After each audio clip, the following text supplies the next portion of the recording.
Hello again, my name's Gabe Zollner. Well, just read a rather disturbing email that I received. I'll attach a link that you want to take a look at, and there's a couple of videos there that are worth spending some time watching as well.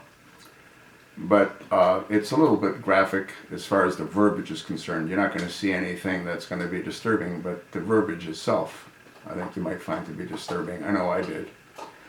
And the title of this sort of tells it all.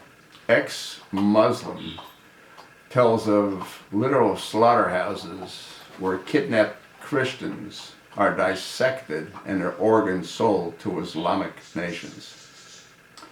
Now, for those of you that sort of keep your eye to the ground, there's the ex-Muslim that they're referring to is Walid and Theodore Shobat. And they're reporting on a story out of Albania that has been breaking over the last couple of months.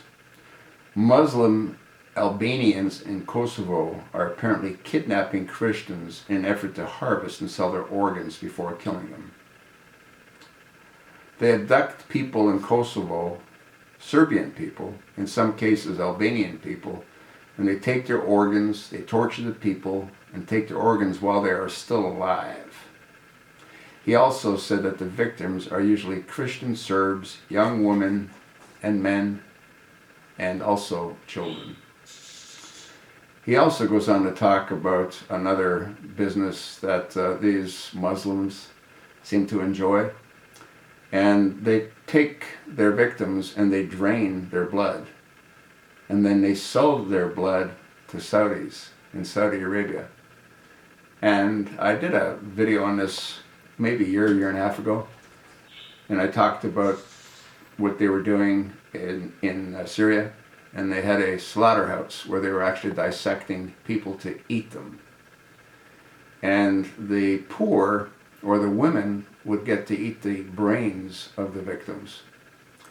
And they would develop this disease called Kuru, K-U-R-U, which you can only get from eating human organs.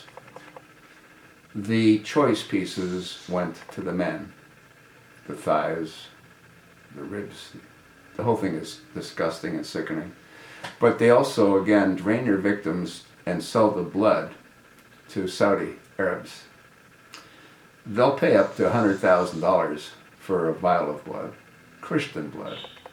And the reason that is, in their twisted cult, they've been convinced that if they wash their hands in Christian blood, they'll absolve all their sins. It's really sickening. What I'll do again is I'll attach the link. I want you to take a look at it. And then you might want to ask Hillary Rodham Clinton how she could say that these Islamist terrorists, or Islam is a peaceful and loving religion, when they practice this kind of barbarism. And who was it that said, well, they can't be Islamists. Islamists wouldn't kill other Muslims. But it's okay if they kill Christians, right? And they do kill other Muslims as well. They don't differentiate.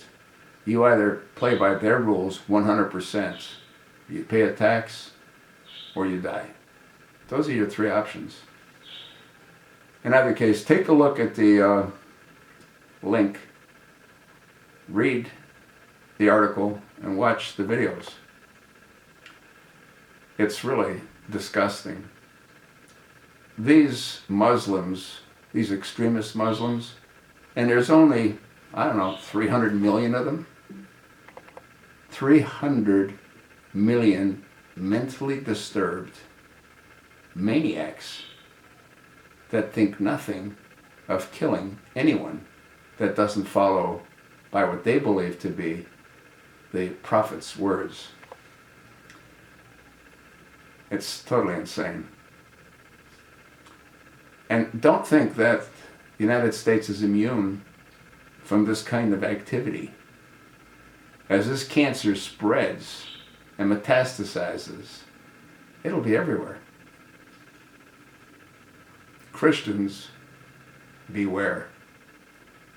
I guess our first clue should have been when Obama removed Bibles from the military, when he brought in imams to work with the Muslim soldiers. Unbelievable. Un-effing believable. I sort of told you what I think. Read the article. Watch the videos. Again, there's nothing really graphic in the videos other than the verbiage.